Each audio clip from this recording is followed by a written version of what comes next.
I hear men all the time going, I love the church, I love the church, I love the church, I love the church, church, I love the church. But when you look at their lives, they don't love the church, they love their ministry in the church. There's a big difference. It's a tremendous difference. How much do you love the church? I'll tell you how much you love the church. How much do you love the most difficult, non-growing believer in your congregation? That's how much you love the church. Or I'll talk to like missionary guys that are about to go out on the field, for some different missionary organizations and stuff. And I'll start off with, and they're good theological men. So I'll start off with, okay, what are you going to do when you get to the field? I mean, what's your plan? Well, and they're all church planners, because that's what missionaries do. They evangelize, they church plant. How do you plant a church? The same way you pastor one. You don't need strategies. You just need the Bible. But all of them will say the same thing. Well, I'm going to go into the country. I want to plant a church. And then from that church, I want to plant other churches. You say, well, what's wrong with that? Everything. You said, I thought you were about church planting. I am. But just think for a moment what you're saying and how it can get you off, very off. I'm going to plant a church so that using this church, working through this church, I can plant another church and another church and another church. Brothers, that's not why you plant a church. You plant a church because you love those people.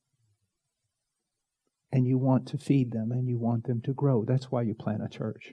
If you plant a church in order to use that church as a means of planting another church, guess what? In time, you're going to become embittered against your church. Why? Because most of them aren't going to cooperate with your vision. You're going to spend most of your time just trying to keep marriages together. You're going to spend so much time discipling wayward children. You're going to spend so much time with people. It's literally the same question and the same problem for the last 20 years.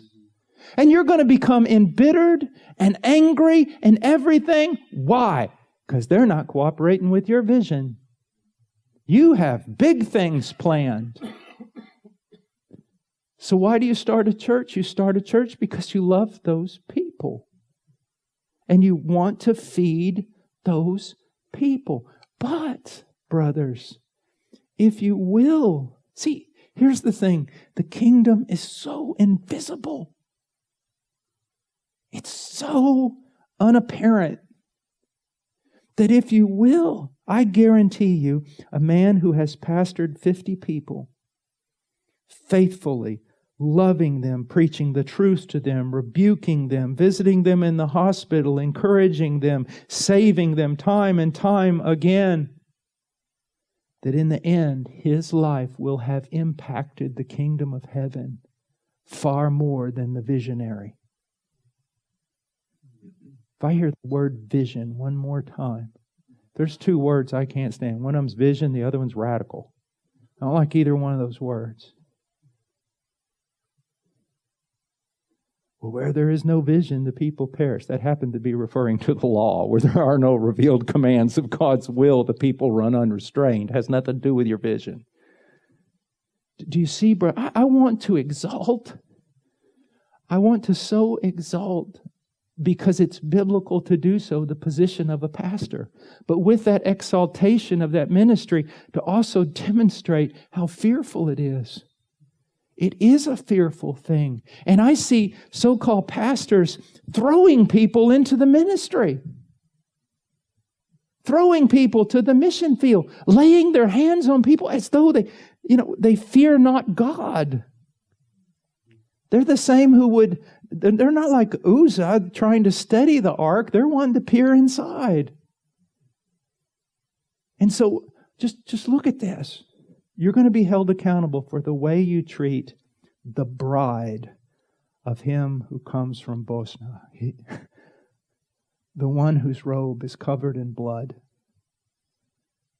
And at least part of that blood's from his enemies. You're responsible for his bride.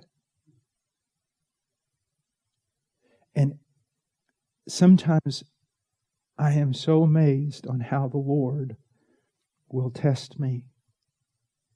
And it's frightful in that you're tired and all these, big important speakers all want to go to dinner and you haven't had any fellowship. You've been pouring yourself out for 4 days in a conference and here's all your heroes going to dinner.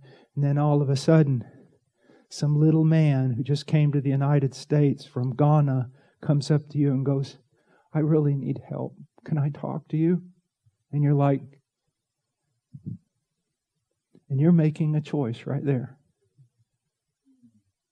And it's Christ who's laying it before you. You're going to minister to me? Or are you going to go eat with the big boys? What are you going to do? Do you see? He's done that to you, hasn't he? Every difficult person, every person who doesn't contribute to your ministry but holds you back, every person that wastes your time, what are you going to be? What are you going to be?